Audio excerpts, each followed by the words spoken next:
राय राधिकायै तदालये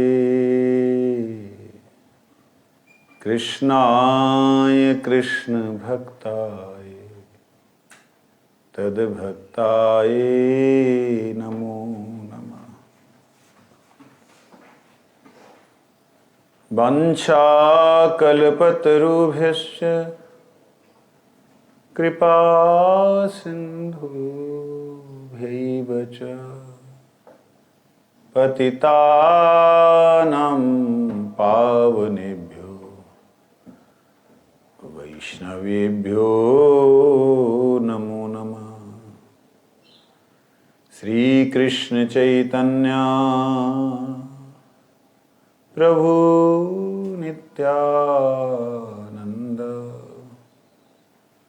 श्री अद्वैत गदाधर श्रीवासादि गौर भक्त वृंद। हरे कृष्ण कृष्ण कृष्ण हरे हरे, हरे राम राम राम हरे हरे।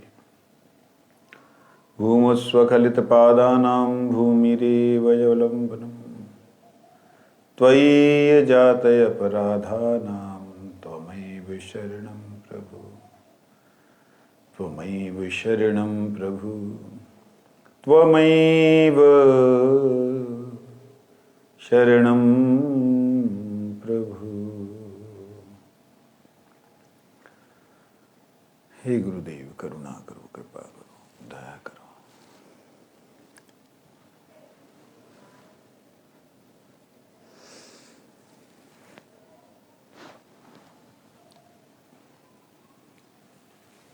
दूसरी बनाते ना वैसे डबल डबल फूलों वाली, अच्छी रहती है। गेंदा मेरे को नुकसान करता है।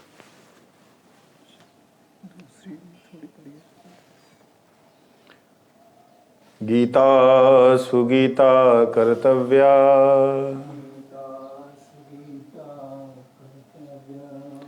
किमन्य शास्त्र विस्तरै या स्वयं पद्मनाभस्य मुखपद्माद्विनिसृत सर्व उपनिषदो गावो दुग्धा गोपाल नंदना पार्थो वत्स सुधीर भोक्ता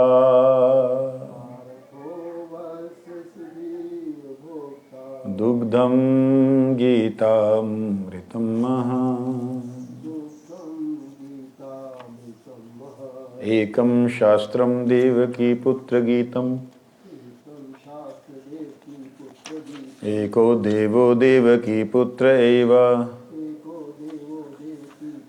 एको मन्त्रस्तस्य नामानि यानि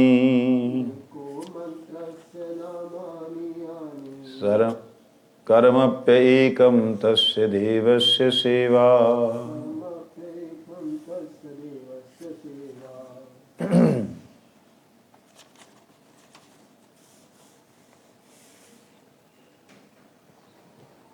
18वें अध्याय में हमने पिछले साल थोड़ा चिंतन किया था, लगभग 40 उसके प्रवचन हैं 18वें अध्याय के। तो अभी मालूम पड़ा मैं भूल गया था, तो इसलिए इस अध्याय में जो मुख्य बात है उसका हम चिंतन करेंगे।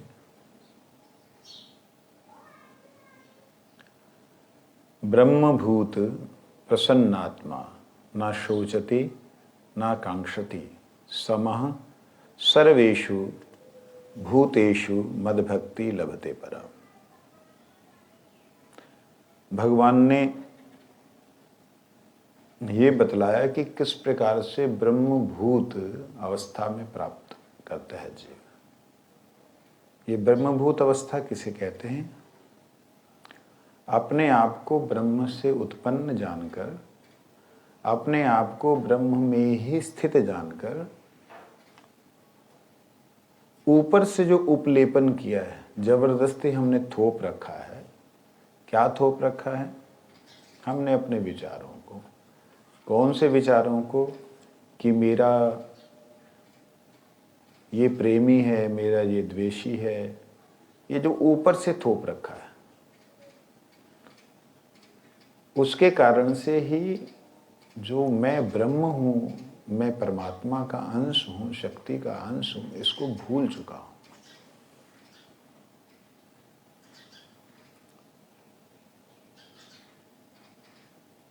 इसके लिए यहाँ पर श्लोक कहते हैं 51 से 54 नंबर श्लोक तक, 18वां अध्याय। बुद्धया विशुद्धया युक्तो धृत्यात्मानं नियम्य च शब्दादीनि विषयान्यास त्यक्त्वा रागद्वेषो वेदस्य च विविक्तसेवी लघ्वासी यद्वाक् कायमानसः ध्यानयोगपरो नित्यं वैराग्यं समुपाश्रितः अहंकारं बलं दर्पं कामं क्रोधं परिग्रहं विमुच्य निर्ममः शांतो ब्रह्म भूयाय कल्पते। स्वामी महाराज जी कहते हैं, अपनी बुद्धि से शुद्ध होकर धैर्य पूर्वक मन को वश में करते हुए इंद्रिय तृप्ति के विषयों का त्याग कर, राग तथा द्वेष से मुक्त होकर जो व्यक्ति एकांत में वास करता है, जो थोड़ा खाता है, अपने शरीर मन वाणी पर नियंत्रण रखता है, जो सदैव समाधि में रहता है तथा पूर्णतः विरक्त है, मिथ्या अहंकार, मिथ्या शक्ति, मिथ्या गर्व, काम, क्रोध आदि भौतिक वस्तुओं के संग्रह से मुक्त है, जो मिथ्या स्वामित्व की भावना से रहित तथा शांत है, निश्चय वे आत्म साक्षात्कार के पद को प्राप्त होता है।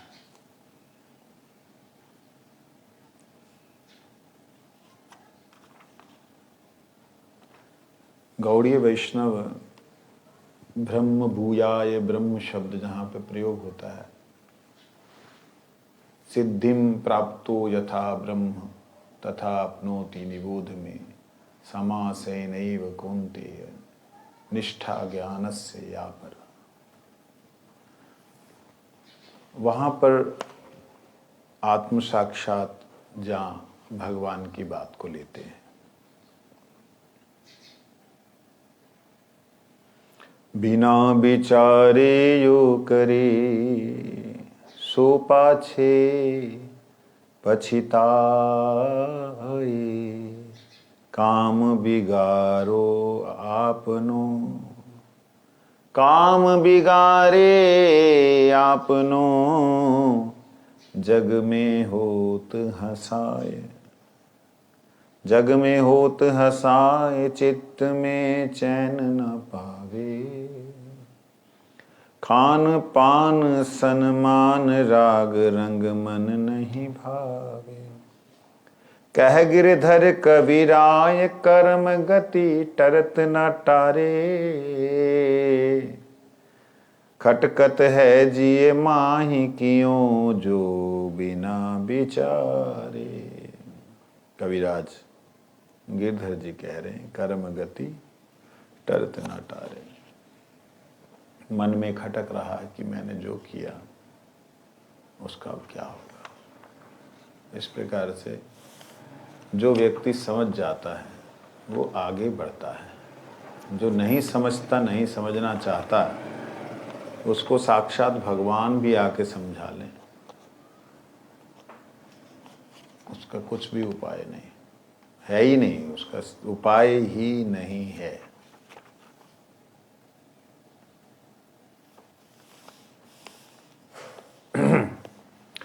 विशुद्धया शब्द का अर्थ होता है बुद्ध्या विशुद्धया। एक होता है शुद्ध, शुद्ध का मतलब जो साफ हो, विशुद्धया मतलब जो सात्विक रूप से साफ हो। सात्विक बुद्धि युक्त जो व्यक्ति है उसको विशुद्धया बुद्धिया कहते हैं। विशुद्ध बुद्धि, विशेष रूप से शुद्ध हुई है, जो भगवान से युक्त हो गई वही विशेष रूप से मुक्त हो गई, वही शुद्ध हो गई। फिर आगे युक्तो धृत्यमानम नियम्य च शब्दादीन विषयान त्यक्त्वा राग द्वेषो वयुद्धश्च विविक्त सेवी। कहते युक्त वैराग्य के आश्रित होकर एकांत का सेवन करने वाला। युक्त वैराग्य शब्द आया है। युक्त वैराग्य मतलब अयुक्त वैराग्य भी होता है। हाँ, युक्त वैराग्य जो भगवान से युक्त हो, जुड़ा हुआ वैराग्य हो। एक वैराग्य होता ना भगवान से जुड़ा है ना संसार से जुड़ा है, विराग, कोई राग नहीं, लेकिन युक्त है राग, तो वह है युक्त वैराग। दूसरा अर्थ है बिल्कुल व्यवस्थित वैराग्य। युक्त वैराग्य में जो वस्तु हमें चाहिए, प्रणाम करबे ना निये, रेगुलर निये प्रणाम करते नहीं। हाथ में आपके जो भी वस्तु है, अगर भगवत सेवा के लिए है, गुरुदेव की सेवा के लिए है, तो उसको लेकर के किसी व्यक्ति को प्रणाम नहीं करना। क्यों नहीं करना? जब हम प्रणाम करते तो हमारे हाथ में जो होता है उनके चरणों में समर्पित हो जाता है। इसलिए माला लेकर के भी लोग प्रणाम करते हैं। हमेशा गुरुदेव इस बात से व्यथित होते थे, दुखित होते थे कि इनको ये नहीं पता है बेचारों को कि माला साक्षात भगवान का नाम है। नाम देने वाले गुरु को भी माला को लेकर के हाथ में प्रणाम नहीं करना चाहिए, क्योंकि माला को हाथ में रख के प्रणाम करेंगे तो श्री राधा कृष्ण को क्या गुरुदेव के श्री चरणों में देंगे? ये बहुत बड़ी अज्ञानता है।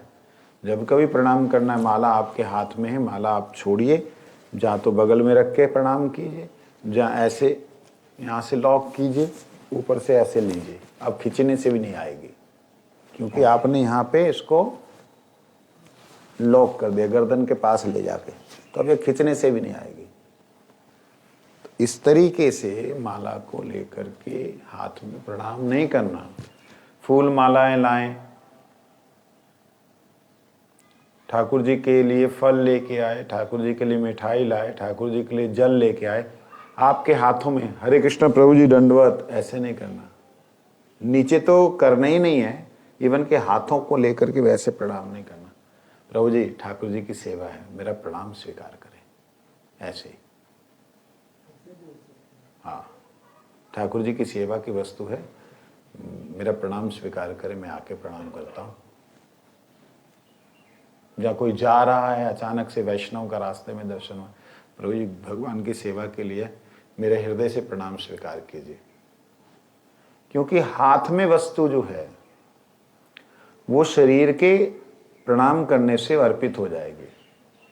हृदय की वस्तु आप कहीं भी अर्पण कर रहे हैं, वो हृदय का शरीर से लेना देना कुछ नहीं। इसलिए इन बातों से सावधान रहना चाहिए। यहां बोला है युक्त वैराग्य के आश्रित। युक्त वैराग्य होता है जो भगवान से युक्त है, ऐसा वै शब्द का मतलब वैशेषिक, जहाँ वैशेषण, जहाँ वैशेष विशेष जो है। राग, राग मतलब क्या होता है?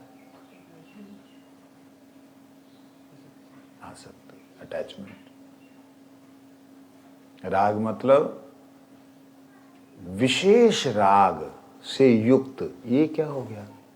युक्त का मतलब तो जुड़ाव होता है, तो विशेष क्या बोलने का मतलब? वैशेष मतलब भगवान ही हमारे जीवन में वैशेष हैं, वही हमारे जीवन में विशेष हैं। उनको छोड़ करके, हरि गुरु वैष्णव की सेवा को छोड़ करके हमारे लिए और कुछ भी विशेष नहीं है। इसलिए वो विशेष अनुराग से, राग से युक्त जो है वही वैराग्य है।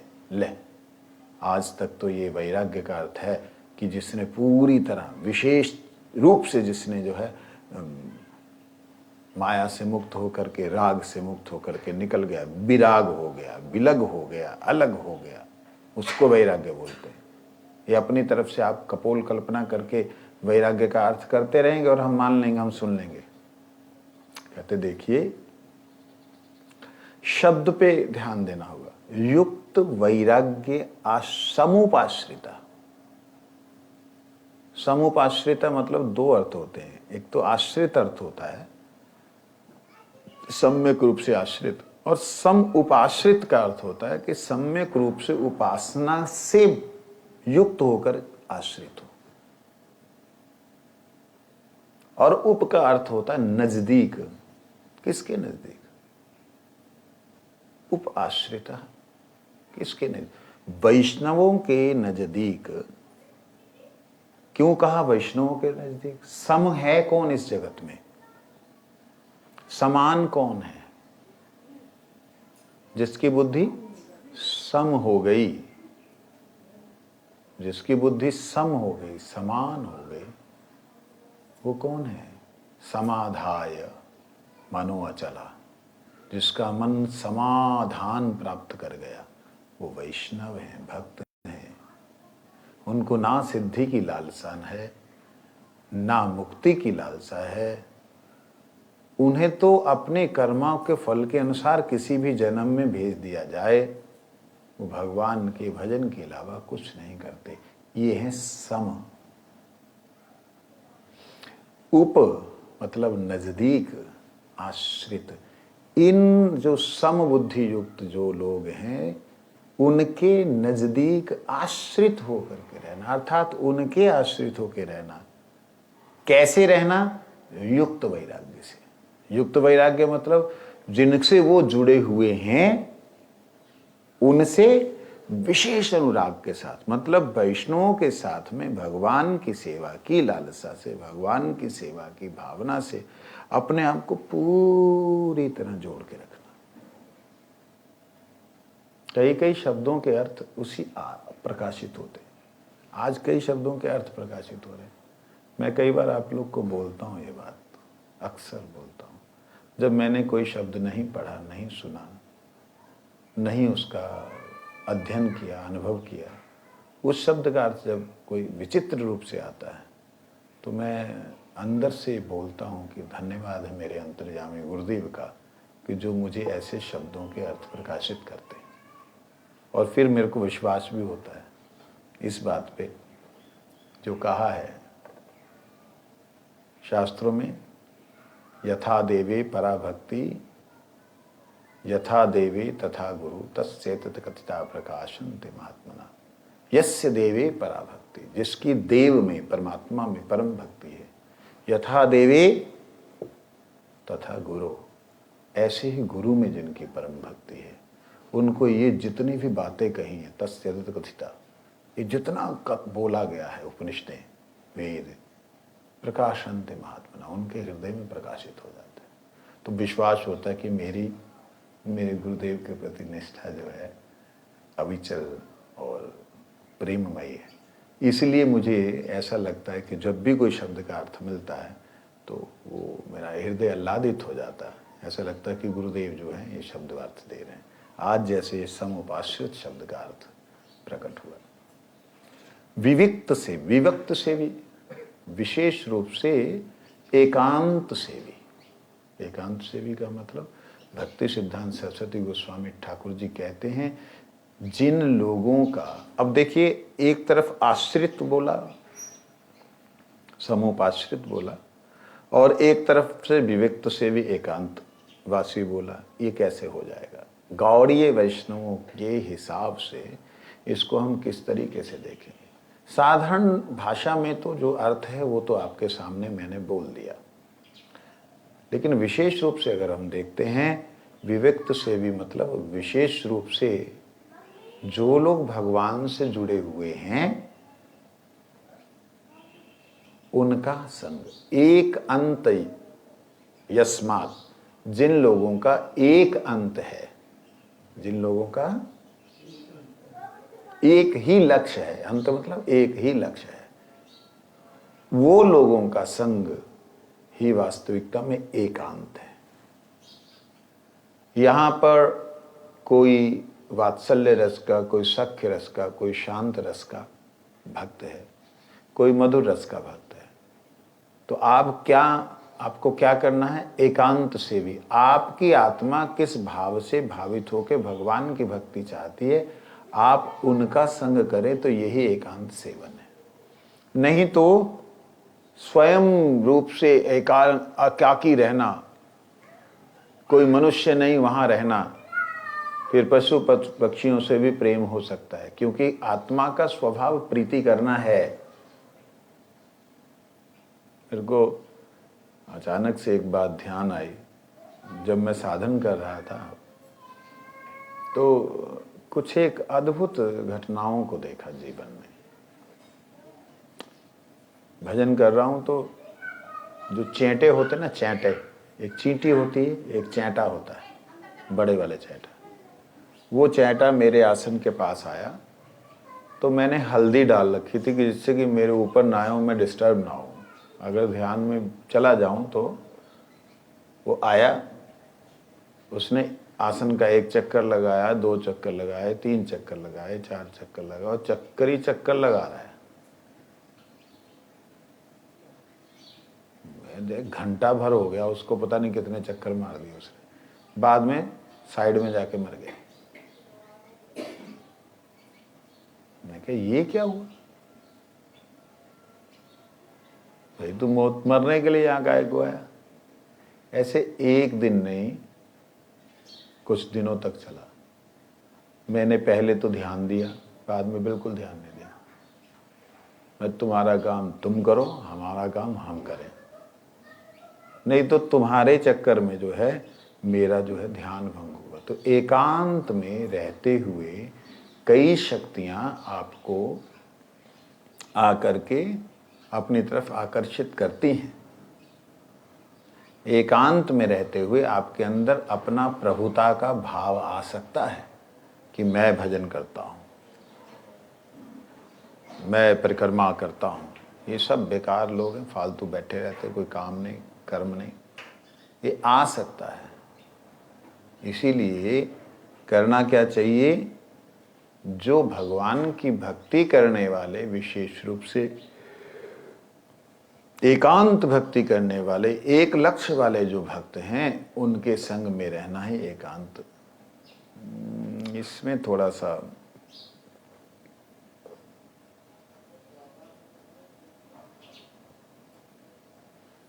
आप जो व्याख्या कर रहे हैं स्वामी जी, वो अपने मन मुताबिक कर रहे हैं। चलिए मान लिया हम मन मुताबिक कर रहे हैं। अच्छा ये बताइए, जो व्यक्ति अकेले में रहेगा, अकेले में, कोई और नहीं, उसको क्रोध आएगा?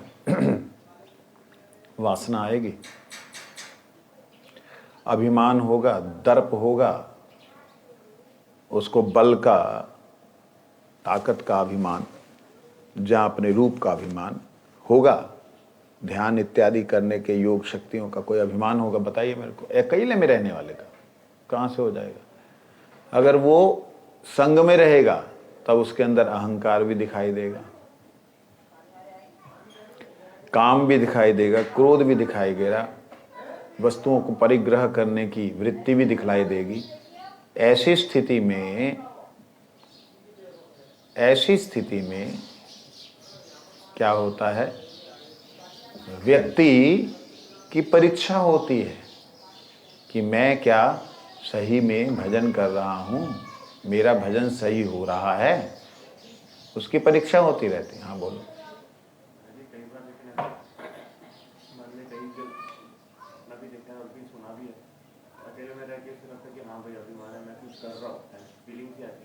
लेकिन जैसे हम सुनते हैं डिवोटीज के बीच में रहेंगे, नहीं भाई पानी का वैल्यू कुछ नहीं है, वो जो अपने से श्रेष्ठ भक्त होता है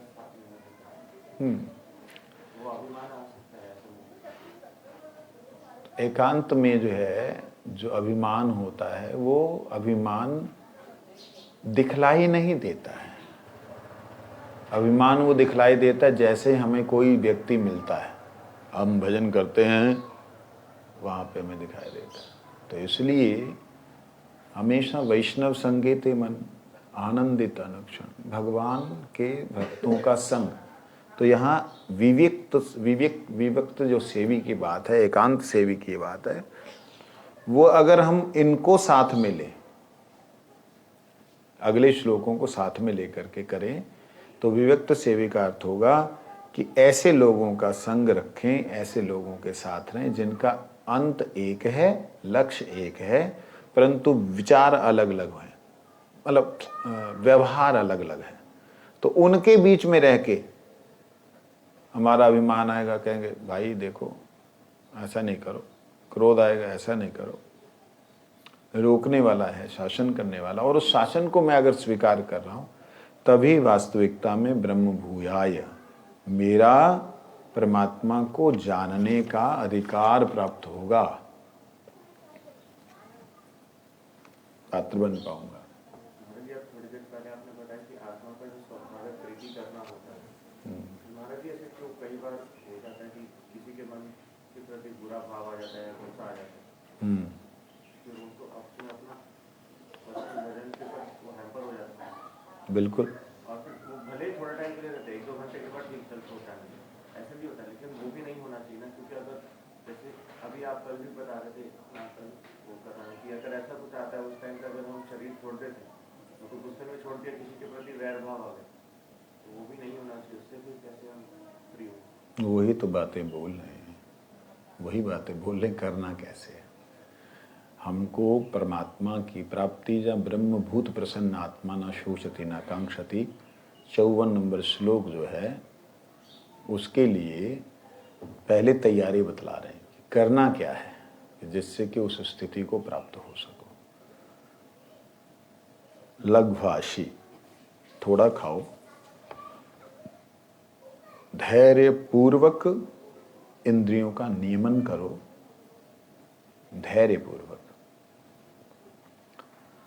धैर्यपूर्वक इंद्रियों का नियमन करने का मतलब चक्षु, कर्ण, नासिका, जिह्वा, त्वचा, शरीर, नरम नरम त्वचा को, फूलों को स्पर्श करना चाहता है,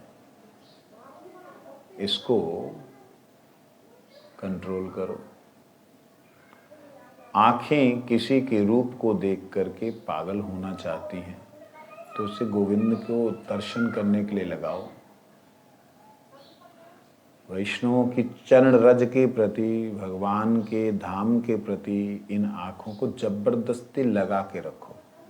नियमन बोला है, नियमन का मतलब होता है, नियम में शब्द का मतलब होता है नियम के साथ। अब कार्तिक मास आ रहा है, उसको एक नाम उसका है नियम सेवा मास। सवेरे 4:30 बजे से शुरू हो जाता है, राधे 4:30 बजे से शुरू हो जाता है, और वो चलता है, लंबा चलता है, बंदा थक जाता है, नींद आती है, कथा करने वाला उसको तो थोड़ा सा उत्साह आता है, कुछ बोल रहा है, बोलने को मौका मिल रहा है। सुनने वाला सुनते सुनते परेशान हो जाता है, नींद आ रही, नहीं, नियम के साथ श्रवण करो, नियम सेवा लीजिए। नियम की सेवा लेनी है, नियम के प्रति आग्रह होना चाहिए। नियम आग्रह वो वाला नहीं, अपराध वाला नहीं, नियम आग्रह होना चाहिए। नियम के प्रति हमारा विशेष आग्रह होना चाहिए। क्या करने के लिए? शरीर वाणी मन को वश में करके, शरीर को, वाणी को और मन को वश में करके शब्दादि जो विषय हैं उनका त्याग करें। रूप रस गंध शब्द स्पर्श, इन विषयों का त्याग करें। आदेश है यहाँ पे।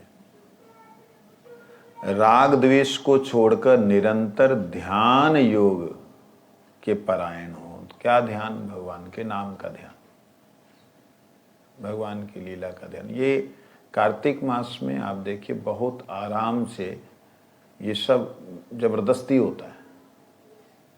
कई लोग तो ऐसे होते, आज कितने दिन हो गए भाई? और 10 दिन बाकी हैं, एक दिन रह गया, ओह कल को क्या बनेगा।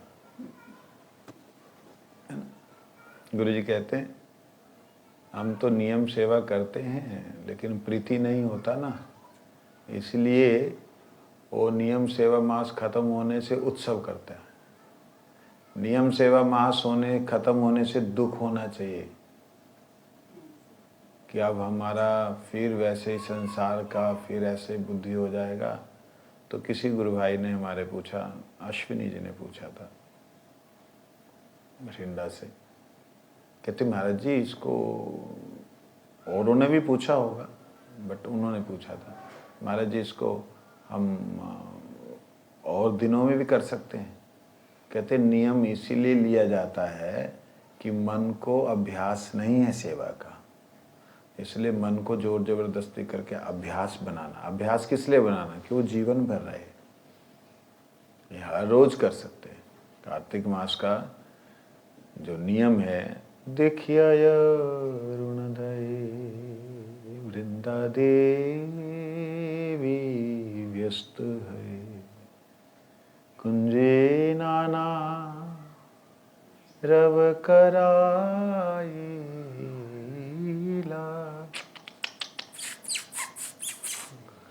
चिड़िया बोलने लगी, पशु पक्षियों की आवाज, कुंजे नाना रव कराईला। तो उस भाव में भावित होकर के जब जीव रहता है तो जैसे आप मन में विचार करते हैं वैसे ही आपके मन के विचार आपको स्वप्न में, आपकी भावनाओं में फ्लोटिंग करते हैं, वैसे विचार। तो इसीलिए सद्विचार करें जिससे कि सद्विचार ही फ्लोट करे। तो यहाँ कहते हैं साधक को ध्यान पूर्वक, धैर्य पूर्वक, इंद्रियों को नियम करके, विषयों से इंद्रियों का त्याग करके, प्रीति और द्वेष दोनों को छोड़कर निरंतर भगवान नाम के परायण होना चाहिए। अहंकार, बल, दर्प, काम, क्रोध और परिग्रह रहित होकर ममता रहित तथा शांत होकर ब्रह्म भूयाय, ब्रह्म प्राप्ति का कल्पते, कल्पते मतलब कल्पना कर सकता है। कल्पते का अर्थात ब्रह्म प्राप्ति की कल्पना कर सकता है या ब्रह्म प्राप्ति के योग्य होता है। कल्पते एक शब्द का अर्थ योग्य भी है।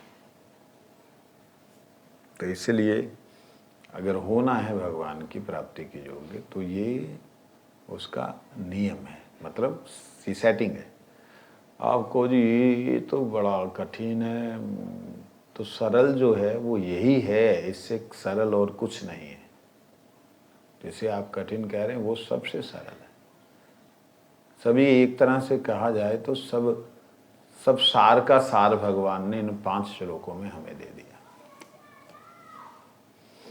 कहते जब तक ये स्थिति ना आएगी तब तक जीव ब्रह्मभूत नहीं होगा। ब्रह्मभूत का अर्थ क्या है? ब्रह्म रूप बना हुआ। यहाँ ये कहा है, जब अंतःकरण में विनाशशील वस्तुओं का महत्व मिट जाता है, तब अंतःकरण की अहंकार, घमंड आदि वृत्तियां शांत हो जाती हैं, अर्थात उनका त्याग हो जाता है। फिर अपने पास जो वस्तुएं होती हैं उनमें भी ममता नहीं रहती। ममता ना रहने से सुख और भोग बुद्धि से वस्तुओं का संग्रह नहीं होता। जब सुख दुख और भोग बुद्धि मिट जाती है, तब अंतःकरण स्वतः स्वाभाविक रूप से शांति आ जाती है। ये है ब्रह्मभूत अवस्था। इस अवस्था में मैं ब्रह्म हूँ और ब्रह्म मेरा स्वरूप है, ऐसा उसको अपनी दृष्टि से अनुभव हो जाता है। इसी अवस्था को यहाँ गीता के 5वें अध्याय के 24वें श्लोक में कहा है, ब्रह्मभूत। अब देखने वाली बात है, जो ब्रह्मभूत है, जो अपने आप को ब्रह्म से एक समझ रहा है, मैं ब्रह्म हूँ, ब्रह्म से मैं हूँ, मैं ब्रह्म हूँ और ब्रह्म से मैं हूँ, मैं किरण हूँ और सूर्य से मैं हूँ, इस तरह से जो समझता है वो क्या हुआ? प्रसन्न आत्मा। ना सोचते, उसको कोई भी सोच नहीं होगा, कोई भी किसी तरह का कोई शोक नहीं होगा। ना कांक्षति, कोई इच्छा भी नहीं होगी। समान सर्वेषु भूतेषु, सब जीवों के प्रति समान दृष्टि होगी। आगे कहते हैं मद भक्ति लभते परा। अगर इस ब्रह्म का अर्थ ब्रह्म वो ब्रह्म हो, ब्रह्मभूत मैं ब्रह्म हूं, अगर वो इसका अर्थ हो, तो फिर मद भक्ति कहां से आई? मद भक्ति लभते पराम का अर्थ ही यह है कि भगवान ब्रह्म नहीं है, भगवान परब्रह्म है। भगवान परब्रह्म है, और परब्रह्म का मतलब जो प्रतिष्ठित ब्रह्म है, जिसके द्वारा ब्रह्म की प्रतिष्ठा है, जिसके द्वारा किरणें हैं, वो सूर्य हैं भगवान। किरणें हमारे पास हैं, हम किरणों के बीच में हैं, लेकिन किरणें जिसके पास हैं, किरणें जिसके बीच में हैं, वो है परब्रह्म। उस परब्रह्म की भक्ति प्राप्त होती है। ये बात भगवान कहते हैं कि मद भक्ति लभते पराम। कुछ मूर्ख लोग,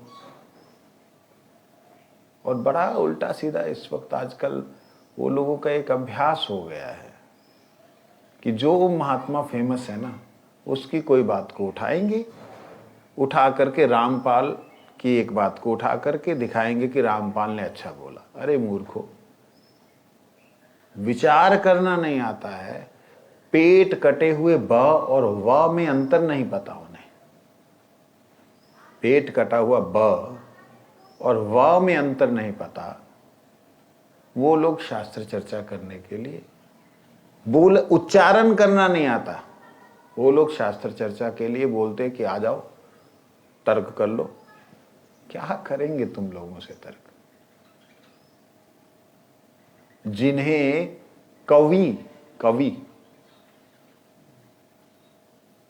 कवि शब्द, कविम पुराणम अनुशासितारम, कवि शब्द का अर्थ नहीं पता। कवि को कबी बोलते, बी, पेट कटा हुआ बी। कबीर शब्द जो है वो मुसलमानों का 99 जो खुदा के नाम है, 99 जो नाम है, उनमें से एक नाम है कबीर। उसका अर्थ होता है महान। शास्त्रों में कहीं भी कोई भी उपनिषद और वेद में क पेट कटा बी ब नहीं है और उसके ऊपर बड़ी ई की मात्रा नहीं है। इन्होंने कवि को कबीर देव। अरे मूर्खो, कवि देवो इस प्रकार से आया है शास्त्रों में। कवि देवो अर्थात जो ज्ञानवान है, जो जानकार है, उन्हें देव कहा गया है। और कवि पुराणम अनुशासितारम, परमात्मा को कवि कहा गया है। कवि शब्द का अर्थ होता है, कवि शब्द का अर्थ होता है जो ज्ञानवान है, सर्वज्ञ है, उसे कवि कहते हैं। कवि शब्द सर्वज्ञ के लिए प्रयोग होता है। और यहां कवि शब्द में छोटा ई की मात्रा है। इन लोगों को पता ही नहीं है, छोटा ई बड़ी ई लग गई तो कहते क्या है, ये तो संस्कृत में भूल लिख दी किसी ने। हाँ, तुम्हें ही सही हो, संस्कृत का स नहीं जानते और उसकी कृति की जो है वो करते हो अवहेलना। तो यहां पर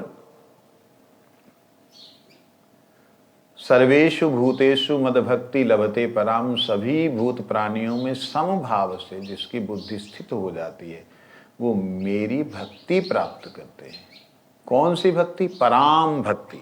पराम भक्ति मतलब प्रेममयी भक्ति, श्रेष्ठ भक्ति, पराभक्ति, वो प्राप्त करते हैं।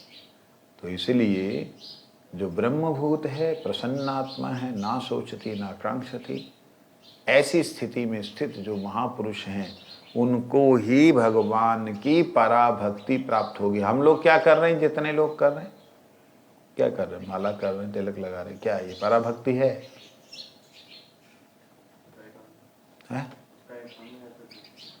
साधन भक्ति है ये साधन भक्ति है। इस भक्ति को करते करते एक स्थिति ऐसी आएगी कि समः सर्वेषु भूतेषु, एक ऐसी स्थिति आएगी ना सोचती ना कांक्षती, ऐसी स्थिति आएगी प्रसन्नात्मा होगी। ये साधन भक्ति करते करते ऐसा आएगा, तब मद भक्ति लभते पराम, तब मेरी पराभक्ति प्राप्त करेगा। वंशा कल्पतरुभ्यश्च कृपा सिन्धुभ्यो च पतितानां पावनेभ्यो वैष्णवेभ्यो नमो नमः।